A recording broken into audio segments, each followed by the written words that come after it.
अब life cycle of HIV है, इंतहाई इंपॉर्टेंट लॉन्ग क्वेश्चन है, अक्सर पेपर में आता है, पिछले साल भी आया था, लेकिन बुक के अंदर लिखा नहीं हुआ। ठीक है, तो ये बार बार पेपर में आ जाता है। अब बुक के अंदर डायग्राम दी हुई है और डायग्राम को देख के आपने खुद से लॉन्ग क्वेश्चन का आंसर बनाना है उसमें से। ठीक है, तो स्टेप्स उसके देख ले जो जो है। सबसे पहला स्टेप उसी तरह अटैचमेंट है और एंट्री है कि वायरस सेल के साथ अटैच होगा और सेल में एंटर हो जाएगा।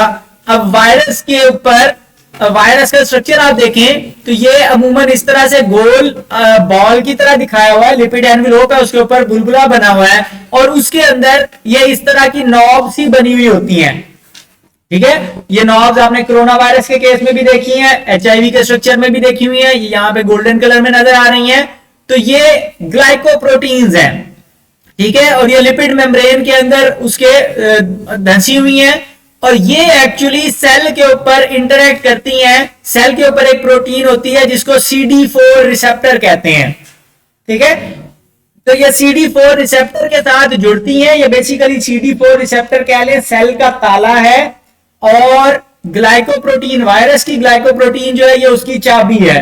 तो दोनों आपस में जुड़ते हैं और उसकी वजह से वायरस को इजाजत मिल जाती है सेल के अंदर एंटर होने की। अब ये CD4 रिसेप्टर सिर्फ हेल्पर टी लिम्फोसाइट्स पे पाए जाते हैं और किसी के ऊपर मौजूद नहीं है। अब जब CD4 रिसेप्टर और ग्लाइकोप्रोटीन मिलते हैं तो वायरस और सेल की मेम्ब्रेन्स आपस में फ्यूज हो जाती है, दो बुलबुले जुड़ के एक बड़ा बुलबुला बना देते हैं और वायरस के अंदर जो मटेरियल है वो सेल के अंदर चला जाता है, वायरस की एंट्री हो जाती है। ठीक है, अब उसके बाद उसकी अनकोटिंग होनी है। अनकोटिंग का मतलब यह है कि वायरस का जीनोम एक्चुअली कैप्सिड के अंदर बंद है।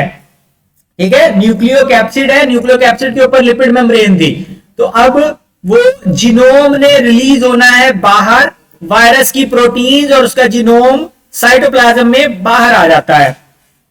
अब उसके बाद अब ये RNA है और उसके चंद एंजाइम्स हैं जो वायरस के अंदर ही पैकेज थे। यहां पे आप देखें तो RNA मौजूद है और RNA के साथ चंद एंजाइम के मॉलिक्यूल्स भी दिखाए हुए हैं। ठीक है, ये यहां पे आपको नजर आ रही हैं।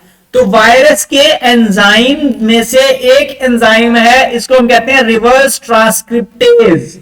ये रिवर्स ट्रांसक्रिप्शन करने के लिए रिस्पॉन्सिबल है।